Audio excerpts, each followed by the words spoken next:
السلام علیکم ورحمۃ اللہ وبرکاتہ نحمدہ ونصلی علی رسولہ الکریم اما بعد فاعوذ باللہ من الشیطان الرجیم بسم اللہ الرحمن الرحیم ربی اشرح لی صدری ویسر لی امری واحلل عقدۃ من لسانی یفقہوا قولی ربی زدنی علما۔ عزیز سامعات، آج کا ہمارا موضوع ہے جہاد کی اہمیت و فضیلت۔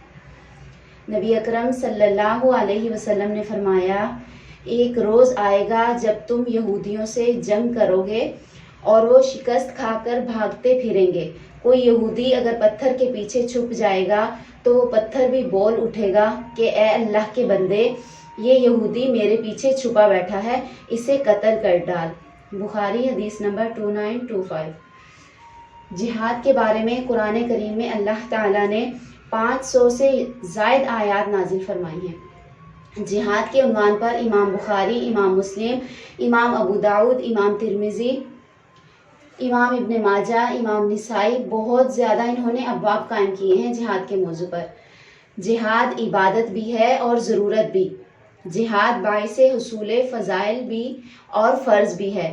جہاد ایمان کی علامت ہے۔ جہاد کی وجہ سے ایمان کی تکمیل ہوتی ہے۔ جہاد کی وجہ سے اللہ تعالیٰ کا قرب حاصل ہوتا ہے۔ جہاد کی وجہ سے اللہ تعالیٰ کی رحمت کا حصول ہوتا ہے۔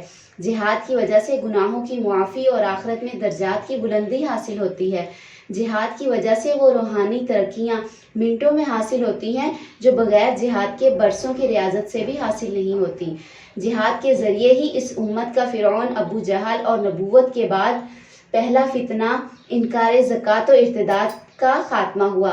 جہاد ہی کی وجہ سے علماء کرام امر بالمعروف اور نہی عن المنکر کا فریضہ ادا کر کے انبیاء کرام علیہ السلام کی نیابت کا شرف حاصل کرتے ہیں۔ جہاد کی وجہ سے احکام شریعہ کا قیام ہوتا ہے۔ جہاد کی وجہ سے جان، مال، ایمان اور عزت کا تحفظ ہوتا ہے۔ جہاد کی وجہ سے کفار کو مسلمانوں کے قریب آ کر دین اسلام کو دیکھنے اور سمجھنے کا موقع ملتا ہے۔ جہاد کی وجہ سے کفار کو قبول اسلام کی توفیق مل جاتی ہے اور ضدی کافروں کا صفایا ہو جاتا ہے۔ جہاد ہی عبادت گاہوں کا تحفظ ہوتا ہے۔ جہاد کی وجہ سے انسان کی فطرت اور طبیعت میں قتل و غارت گری کا مادہ اپنے صحیح مصرف پر خرچ ہوتا ہے۔ جہاد کی وجہ سے دولت کی فراوانی ہوتی ہے اور محتاجی ختم ہوتی ہے۔ جہاد کی وجہ سے فرشتے آسمان سے مدد کو اترتے ہیں۔ جہاد اللہ تعالیٰ کی مدد حاصل کرنے کا سب سے بڑا ذریعہ ہے۔ جہاد ہمارا محافظ، ہمارا دفاع اور ہمارا قلعہ ہے۔ جہاد کی وجہ سے منافقین کی سازشیں بھی دم توڑ جاتی ہیں۔ جہاد کرنے والے مسلمان مجاہد قتل کرتا رہے تو غازی اور اگر مارا جائے تو شہید کہلاتا ہے۔ جہاد چھوڑنے کی وجہ سے مسلمانوں پر عمومی عذاب آتا ہے۔ جہاد چھوڑنے کی وجہ سے غلامی کی زندگی اور بزدلی مقدر بن جاتی ہے۔ جہاد چھوڑنے کی وجہ سے جان، مال، عزت دشمن کے رحم و کرم پر ہوتی ہے۔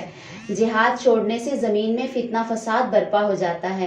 جہاد چھوڑنے کی وجہ سے آدمی موت سے قبل ہی مصائب میں مبتلا ہو جاتا ہے۔ جہاد نہیں کریں گے تو عذاب آئے گا۔ اللہ تعالیٰ قرآن مجید میں سورہ توبہ آیت نمبر 39 میں ارشاد فرماتے ہیں، اگر تم جہاد کے لیے نہ نکلو گے تو اللہ تعالیٰ تمہیں دردناک سزا دے گا اور تمہاری جگہ کوئی اور قوم لے آئے گا اور تم اسے کچھ بھی نقصان نہیں پہنچا سکو گے، اور اللہ تعالیٰ ہر چیز پر پوری قدرت رکھتا ہے۔ اللہ تعالیٰ نے فرمایا ہے، اگر تم جہاد نہیں کرو گے تو تم پر عذاب آئے گا، شیطانی اور دجالی لشکر تمہیں اپنا غلام بنا لیں گے۔ یہ عذاب تم پر سیلاب، زلزلے، قحط سالی، مہلک امراض، آپس کی لڑائیاں اس صورت میں بھی آئے گا۔ جہاد چھوڑو گے تو مقدر میں ذلت لکھ دی جائے گی اور اللہ تعالیٰ تمہاری جگہ کوئی دوسری قوم اپنے دین کی نصرت و تائید کے لیے کھڑی کر دے گا۔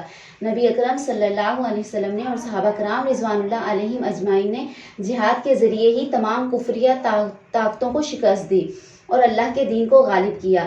ہم نے جہاد چھوڑ دیا ہے، اس لیے آج ہر طرف سے امت مسلمہ پر دجالی لشکر حملہ آور ہیں۔ فتنہ فساد اور ظلم بڑھتا جا رہا ہے۔ دین کا غلبہ اور شیطانی طاقتوں کا مقابلہ جہاد کے ذریعے ہی کیا جا سکتا ہے۔ پوری دنیا پر ظلم کی داستان ساری دنیا دیکھ رہی ہے۔ مسجد اقصیٰ کو آگ لگا دی گئی ہے۔ ہماری بچیوں کو، بہنوں کو، بیٹیوں کو وہ اپنے گھٹنوں کے نیچے لے کر بیٹھے ہوئے ہیں۔ تصویریں سوشل میڈیا پر شیئر ہو رہی ہیں۔ بچے چھوٹے چھوٹے قتل ہو رہے ہیں۔ کسی کو غیرت ہی نہیں آ رہی۔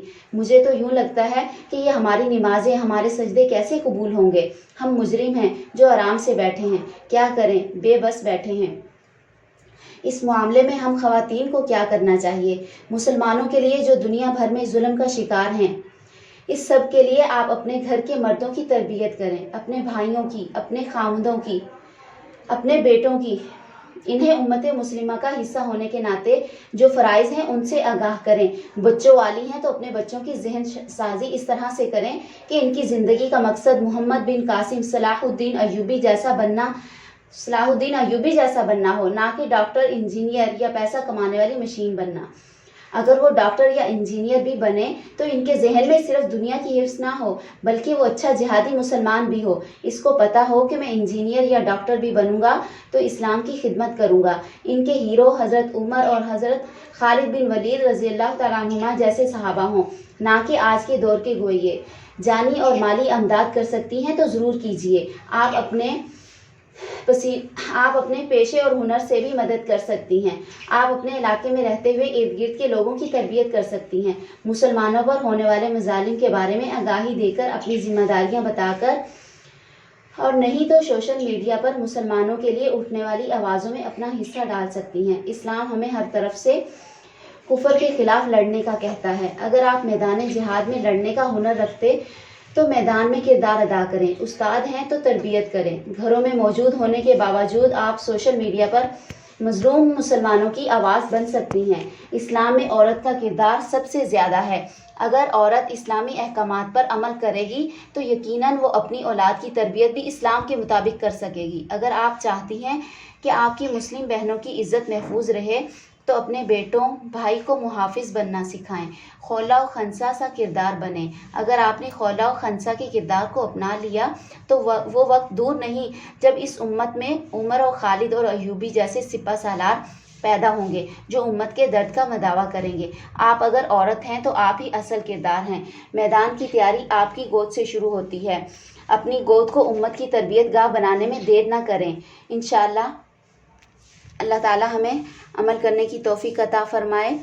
کل کا ہمارا موضوع انشاءاللہ ہوگا احتجاج ضرور کیجئے، بائیکاٹ بھی کیجئے، لیکن وہ بھی کیجئے جو اصل میں کرنے کے کام تھے اور ہم نے نہ کیے۔ وآخر الدعوانا ان الحمد للہ رب العالمین۔ السلام علیکم ورحمۃ اللہ وبرکاتہ۔